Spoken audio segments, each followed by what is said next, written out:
رنگوں کی زبان میں ذہنی سکون، امید اور مثبت سوچ کا پیغام۔ کوئٹہ کے شال آرٹس اکیڈمی میں ذہنی صحت کے موضوع پر فن مصوری کے منفرد مقابلوں کا انعقاد کیا گیا، جہاں نوجوان مصوروں نے اپنے جذبات، خیالات اور مشاہدات کو کینوس پر خوبصورت رنگوں کی مدد سے اجاگر کیا۔ مقابلے میں شریک نوجوان فنکاروں نے ذہنی دباؤ، اضطراب، امید، خوشی اور مثبت طرز فکر جیسے موضوعات کو اپنی تخلیقی صلاحیتوں کے ذریعے منفرد انداز میں پیش کیا۔ کہیں روشن رنگ امید کی کرن بن کر ابھرے تو کہیں فن پاروں میں زندگی کے چیلنجز اور ان پر قابو پانے کا پیغام نمایاں نظر آیا۔ شرکاء نے کہا کہ لائیو آرٹ ایگزیبیشن اور کمپٹیشن ہم نے mental health and well being کے اراؤنڈ آرگنائز کیا تھا، جس کا پرپز یہ تھا کہ ہم مینٹل ہیلتھ کی جو آگاہی ہے وہ کمیونٹیز کے اندر ایک سافٹ طریقے سے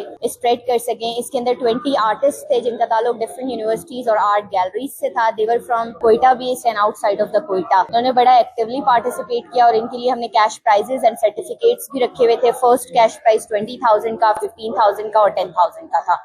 مقابلے میں شریک نوجوان مصوروں کا کہنا تھا کہ یہاں پہ جو ہمارا ایک فنکشن ہوا ہے، ایک کمپٹیشن ہوا ہے BBW کی طرف سے، جو بہت انٹرسٹنگ رہا۔ ہمیں موقع ملا اپنے فیلنگز اور تھاٹس کو ایکسپریس کرنے کا، بہت ہی اچھا موقع ملا اور یہ ہمارے لیے بہت اچھا تھا۔ میں نے بھی یہاں پہ پارٹیسپیٹ کیا ہے آرٹسٹ کے ساتھ، اور میں نے اپنی پینٹنگ میں ایک جرمن فلاسفر نیچے کا کانسیپٹ، اوور مین کانسیپٹ جو ہے نا، اس میں لگایا ہے۔ جو میں نے یہ پینٹنگ بنائی ہے، یہ ایک تصویر نہیں، یہ میرے دل کے سفر کا ایک نقشہ ہے، اور اس برین میں ہزاروں سوچ، فکر، پریشانیاں ہوتی ہے۔ اس کے لیے میں نے ایک رستہ بنایا کہ سوچ کو ختم کرنے کے لیے جو ہے وہ میں نے ایک تسبیح کی تصویر لی۔ رنگوں اور تخلیقی صلاحیتوں سے سجی اس تقریب نے یہ پیغام دیا کہ ذہنی صحت صرف ایک فرد کا نہیں بلکہ پورے معاشرے کا مسئلہ ہے، اور مثبت سوچ، آگاہی اور تخلیقی اظہار کے ذریعے ایک صحت مند اور پر امید معاشرہ تشکیل دیا جا سکتا ہے۔ وش نیوز، کوئٹہ، بلوچستان۔